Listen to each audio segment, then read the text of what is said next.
Hello everyone. Today I am joined by our sales director, Mr. Gianni, as we discuss this exquisite Vernaccia di San Gimignano Riserva, l'albereta by Il Colombaio di Santa Chiara. It's a hell of a mouthful. Gianni. Well, thank you, Nick, to invite me to and hello to all our viewers.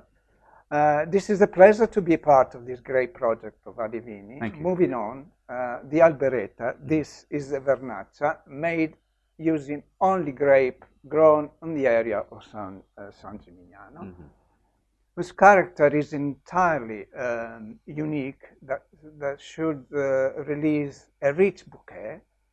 On top of that, this wine is a Riserva that spent roughly 8 months in barrel, which gives the wine a border structure and great persistence and longevity.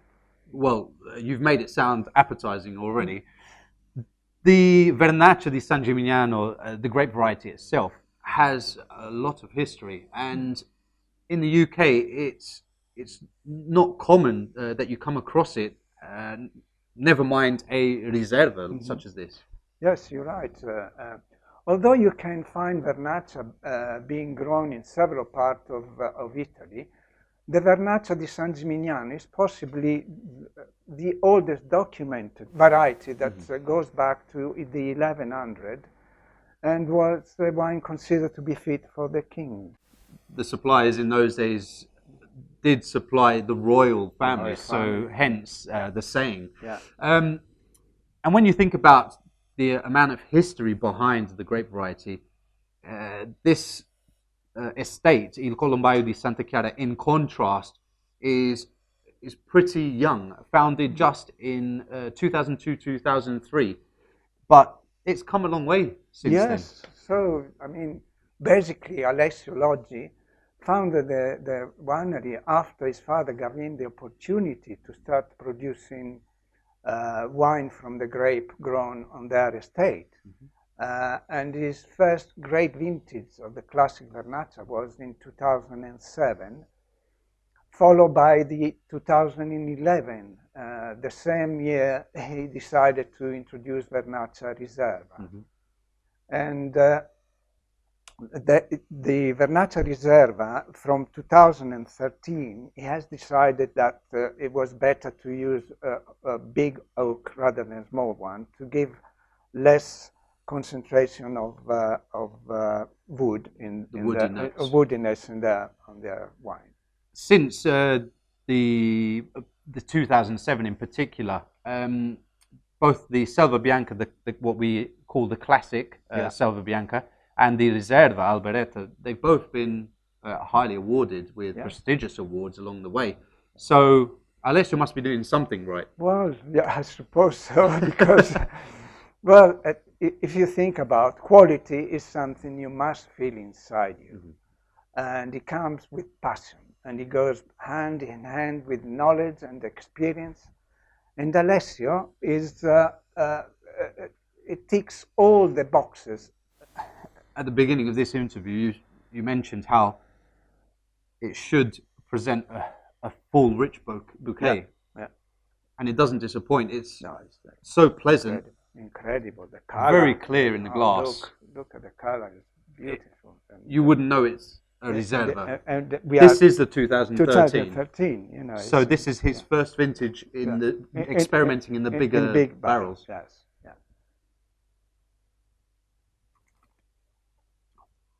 Wow. Silk. So smooth. Complexity, smoothness. And such a light aftertaste. Yeah. And very pleasant. Very, very drinkable. Incredible. Yeah.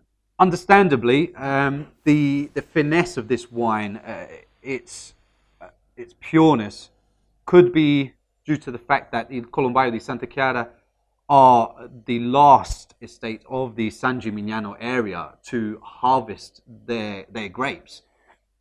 Knowing this, do you think it's a tad risky of an approach, considering they're such a young estate?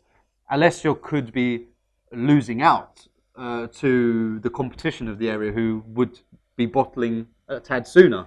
Well, let's say thank you, Alessio, because he only pick up his grape when they are right. The most ripe. Most ripe. And he doesn't get distracted by the competition and what they do. He completely understands the risk associated with leaving the grape longer before harvesting. However, he wants to ensure that these wines are the absolute best, and they can be each vintages. They're completely natural wines. Yeah.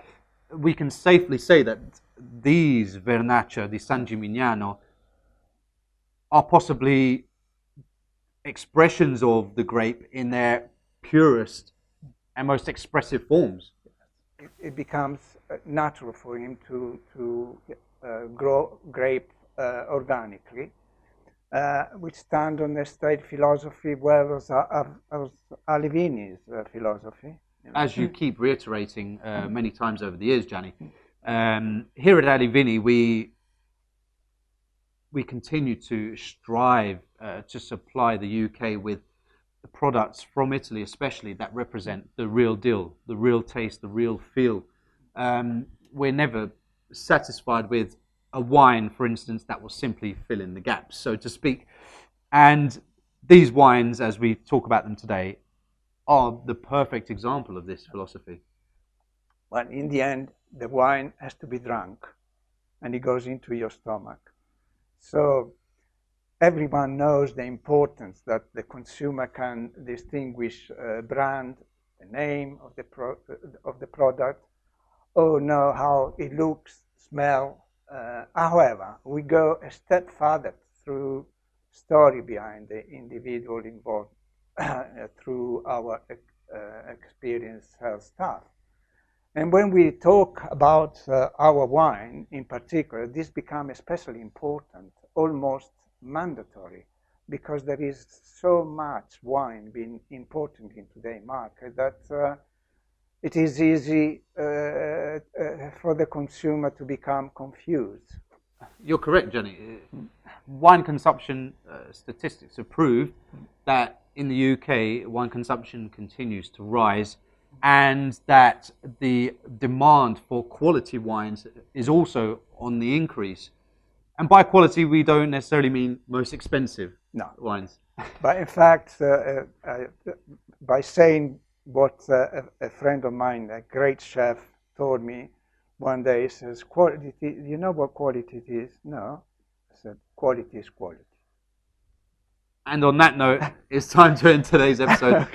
Thank you again, Gianni, thank you, Nick, for joining us today. Thank you, Nick. For more information about today's wines, simply go to our website and click on Shop, where you'll also be able to find full product information on our entire catalogue of wines and beverages. Join us again next month, where we'll be introducing the gem of Sardinia, largely unfounded by most, and it's produced by Selle Mosca in the form of their Angelu Ruyu dessert wine. Cheers. Well, thank you, Nick, and keep up the good work. Cheers. Cheers.